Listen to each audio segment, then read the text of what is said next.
Welcome to UT Southwestern's What to Know. 8 months have passed since the first confirmed case of COVID-19 hit the United States. We've learned a lot about this unusual virus since then. For most people, symptoms resolve in 1 to 2 weeks, but for others, symptoms can last months.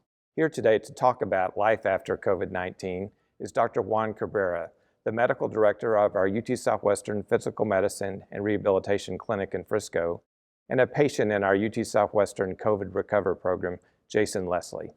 Jason, thank you for joining us. You're our first COVID-19 patient that we've had on UT Southwestern's What to Know. Tell us a little bit about what the experience has been like for you when you first got COVID and what your journey has been over the last couple of months. I started feeling symptoms on July 11th. We started with a scratchy throat, kind of a cough, watery eyes. I just assumed it was allergies. 2 days later, on the 13th, I woke up with a fever. I got tested that day and it came back positive. I'm 46. I work out pretty regular. I stay active, and I thought I was in pretty decent health. But then it started going downhill pretty quick for me. I started getting pretty scared, honestly, and that's when we decided to go to the hospital. I checked into the ER on July 21st and was admitted for 2 nights there where I was monitored. I was in the hospital. One of the infectious disease doctors talked to me about the COVID recovery program. I really have to decide about doing. I wanted to get myself back as soon as I could. And Dr. Cabrera, tell us exactly what is the COVID Recover program? We wanted to develop a multidisciplinary program in the outpatient setting to give people access to physical therapy, occupational therapy, speech-language pathology, physicians for comprehensive medical evaluation, as well as getting into licensed counseling with a counselor, as well as access to neuropsychology for any more detailed cognitive assessment. So we put all of those resources together. And Dr. Cabrera, it was Jason's experience similar to what you're seeing in patients. What are you seeing in terms of the short-term and the long-term side effects as we learn more about COVID and the recovery from COVID? There are a couple of themes that we have seen short-term and long-term. Those tend to be the fatigue, difficulty tolerating exercises, going back to regular routines is one of the primary complaints that people get into the clinic. But on top of that, what Jason is saying is the fear of the unknown, the anxiety of not knowing what the next step is another common theme that we're seeing. And Jason, the physical stress of COVID is evident in your description of what it's been like for you. Tell us a little bit about what the mental stress has been like. You get worried about going room to room, going up and down the stairs in the house, about the heart rate and the shortness of breath. You're worried about passing out. I also developed what I've heard is called COVID brain, where my working memory doesn't work like it should. Mental math has become a struggle. Remembering what I'm talking about in conversation has been a struggle. And so, you've got that added stress about remembering what to talk about or what to say or what to do even sometimes.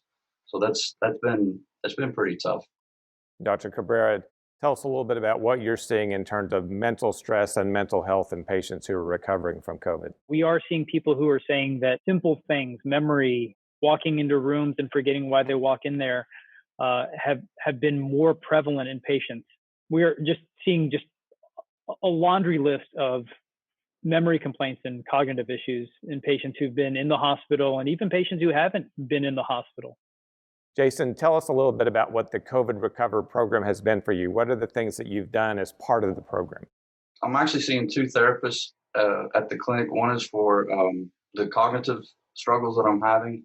We do a lot of brain work, strategies to help rebuild the memory or kind of rewire my brain to make the tasks that used to be pretty simple for me a little more simpler now. Then on the physical therapy side of it, mainly a lot of cardiovascular training. I'm on the bike. Anything that the therapist can do to get my heart rate up pretty quick and then see how long it takes to recover. And that's what we've been working towards, is the recovery of the heart rate, making sure my blood pressure stays within normal limits. And Dr. Cabrera, if you were going to enter the COVID Recover program and begin this rehabilitation, what's the right time to begin that? Do you give yourself some time after you've recovered from the illness, or do you jump right into it? I would say get started sooner rather than later, because on our end, we can always delay some of the physical rehabilitation if we need to, but if we're dealing with some cognitive symptoms, then we can get those started sooner rather than later. And Jason, what's been the biggest challenge for you as you've been recovering, rehabilitating from COVID-19? I'm fairly healthy, and I never anticipated being in the position I am health wise. It's been a long process for recovery, and for me, the biggest challenge is being patient and easing back into normal daily activities. Dr. Cabrera, I have had patients of my own get COVID-19, and they often have asked me, how do you know when you're well? How would you answer that question? I had this conversation with Jason. I think when the patient is ready to fire us because they're able to do all the things that they want to do, then we've reached a point where they no longer need to come see me or see any of my colleagues in rehab. The golden standard is going to be, are you able to do the things that you want and you need and you love to do in your day-to-day life? Once you can do those things, then we're ready to wrap up the rehab part of it and let people go back to living their life. And Jason, how's that been for you? When have you started feeling things might be normal again? 2 months ago today, I was in the hospital on oxygen, and this week I've done almost 20 baseball lessons and mowed the yard a couple times. So physically, I feel like I'm on the right track. You're still apprehensive about reinfection or possible setbacks, but it's one day at a time and easing back into things. I always ask the physicians this question that appear on What to Know. We're now 6 months into the Texas experience with COVID. What advice do you have for families and for friends to keep themselves safe?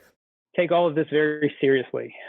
We talk a lot about following all the CDC guidelines for protective equipment. Make sure you wear a mask. Make sure you wash your hands. Don't rely just on alcohol-based sanitizers, but wash your hands frequently. I encourage people to prioritize their health right now as we can, and as we're learning more about how serious this COVID pandemic has been for all of us. Jason, for people watching this program, what would you like them to take away to know about your experience with COVID-19? I think it's important for people to understand that COVID can impact anybody. Doesn't matter your age, your fitness level, your occupation. It's a hard thing to overcome. It's a hard thing for families to go through. For the longest time, I didn't know anybody that had COVID. There's a lot of focus on the survival versus the morbidity rate.